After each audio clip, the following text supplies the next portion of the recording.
주문, 피청구인 대통령 윤석열을 파면한다.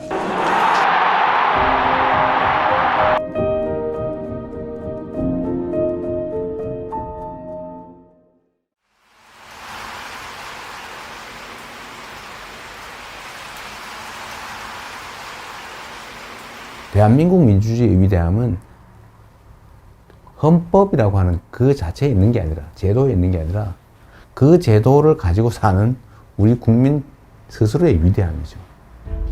억압을 하면 포기하고 좌절하고 굴복하는 게 아니라 결국 그걸 이겨내요. 역사에서 그렇게 보여졌던 거죠. 정말 진정한 의미의 민주적 국가를 훼손하려는 그들의 시도에 대해서 끊임없이 저항해 왔어요. 이번에도 저항한 거죠. 강력한 무력을 동반한 현실적 권력을 끌어내리지 않습니까? 저는 우리 국민들의 이 위대함이 대한민국의 위대함의 원천이라고 생각해요. 아마도 세계사에 남을 일이 될 겁니다. 그런데 겨울이 너무 길고 깊었어요. 근데 그 길고 깊은 겨울을 결국은 우리 국민들이 깨고 나오는 중이잖아요. 아마 겨울이 깊었던 것처럼 봄은 더 따뜻하겠죠. 따뜻한 봄날을 한번 꼭 만들었으면 좋겠습니다. 영원할 것 같던 그 겨울도 가고 이제 봄이 옵니다. 더 아름답고 더 따스한 봄을 우리의 두 손을 함께 잡고 함께 만들어 갑시다. 희망의 대한민국 바로 우리의 손으로 확실하게 만들어 갑시다. 여러분 고맙습니다.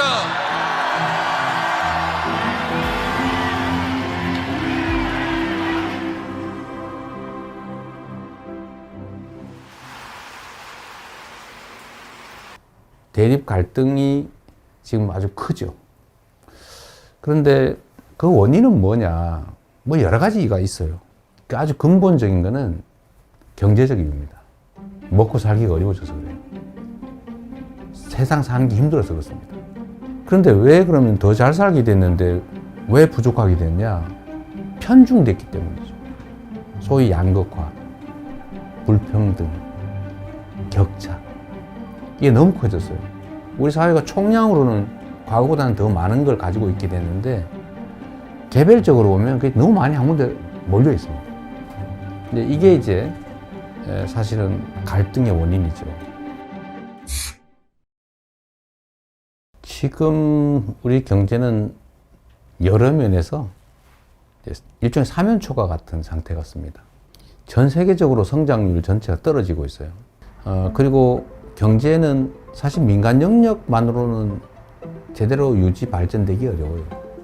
정부 영역의 역할이 중요한데 지금 거의 3년 동안 정부는 경제를 방치해뒀죠. 이제는 첨단 과학기술에 대한 투자가 중요한 시대가 됐습니다.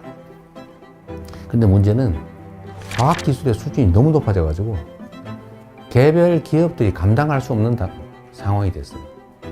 그래서 정부 단위의 인력 양성, 또 대대적인 기술 개발, 연구 개발 투자, 스타트업이나 벤처에 대한 대규모 투자. 또 그렇게 하면 다시 또 살아날 수 있습니다. 우리 너무 좌절할 필요 없는 거죠.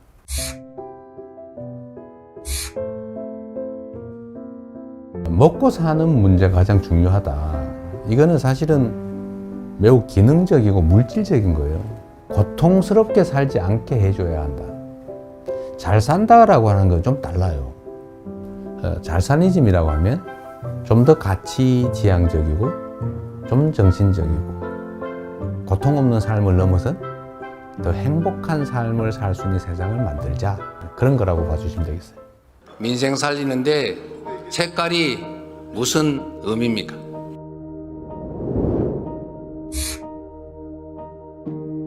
정치라고 하는 것은 현장이죠. 현장에서 국민들의 삶을 놓고 실제로 그 삶을 결정하는 거예요. 그게 빨간색이냐 파란색이냐 아니면 어떤 방법이, 정책이 누구의 생각에서 시작된 것이냐. 그럼 특별한 의미가 없죠. 어떤 게 더 유용하고 어떤 게 더 필요하냐. 이게 최고의 기준이 되어야 된다. 제가 정한 원칙이 있어요.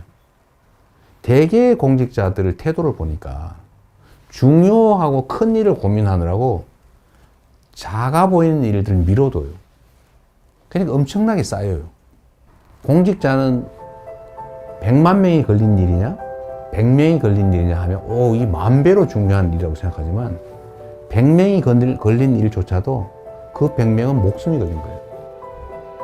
그래서 모든 일이 다 중요하니 작고 쉽고 간단하게 보이는 일을 최대한 빨리 해치운다. 그것도 큰 일을 안 한 건 아니에요. 그건 그것대로 고심하고 있죠. 저는 제 업무 책상에 서류가 쌓여 있지 않아요. 안 쌓아놓습니다.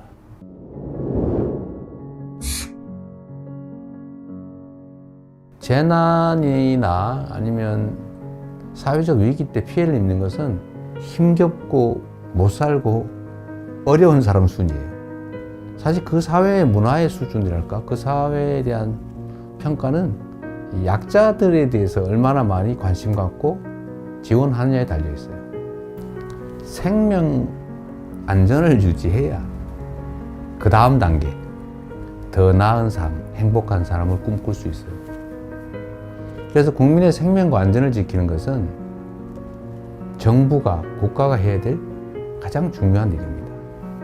뭐든지 문제를 생각해 보면 우리가 조금 더 신경을 썼더라면 막을 수 있었던 사고로 보여져요. 누가 얼마나 체계적으로 신속하게 대응하느냐에 따라서 피해는 매우 적을 수도 있어요.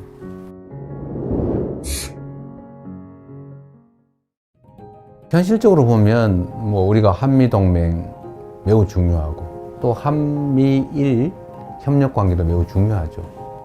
그 속에 일관되는 원칙은 대한민국의 국익이 최우선이다. 거기에 따라 판단하면 되겠죠. 경쟁할 영역은 경쟁하고 협력할 영역은 협력하고 또 서로 갈등할 영역은 잘 조정하는 거죠. 특히 이제는 국가 간 경쟁이 사실 기업 간 경쟁과 거의 같아졌습니다. 그래서 기업과 정부의 역할 분담, 협력이 정말로 중요해요. 특히 국제 경쟁에서는 반드시 필요한 부분입니다.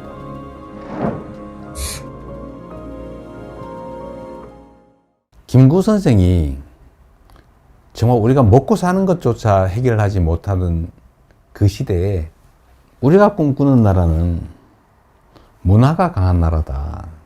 문화 강국 얘기를 하셨어요. 정말 저는 우리의 역량을 통찰한 정말 해안이었다. 지금 문화 영역에서는 정말 세계를 상당 부분 선도하고 있지 않습니까? 그럼 우리 K컬처, 한류라고 보통 부르지 않습니까? 근데 여기에 더해서 이제는 K민주주의, 아마 이번 2번에 걸친 촛불혁명, 빛의 혁명을 통해서 무혈의 평화혁명으로 현실 권력을 끌어내리는 세계사에 없는 이런 일들이 민주주의의 이름으로 이루어졌지 않습니까?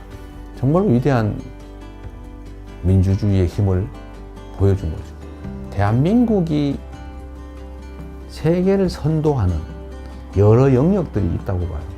저는 이런 것들을 K 이니셔티브라고 좀 통칭하고 싶습니다. 우리가 비록 규모는 적지만 소프트 파워 측면에서는 세계를 여러 영역에서 선도할 수 있겠다는 생각이 들어요. 그런 나라 한번 꼭 만들어 보고 싶어요.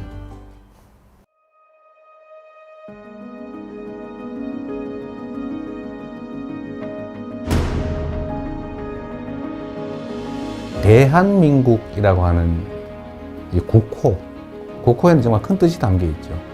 민국, 국민의 나라, 민중의 나라. 이 민자는 백성이죠, 백성. 흰옷 입은 사람들, 평범한 사람들. 이 평범한 사람들의 나라.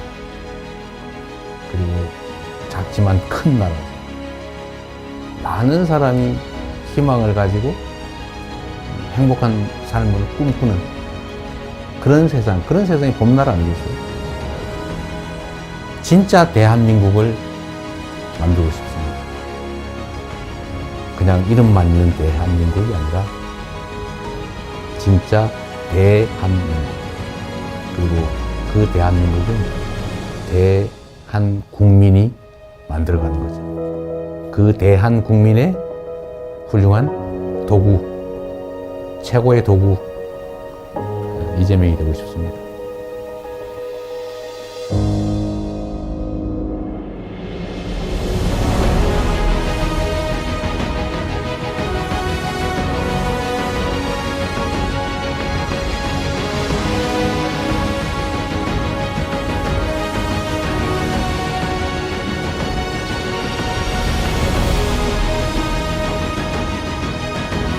민주공화국 대한민국을 함께 만들어 갑시다. 여러분 고맙습니다.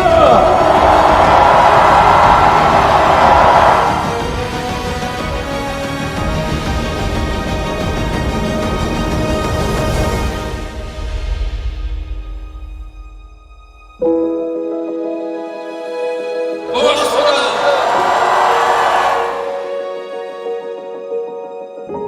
진짜 대한민국을 만들기 위해 대통령 선거에 출마합니다.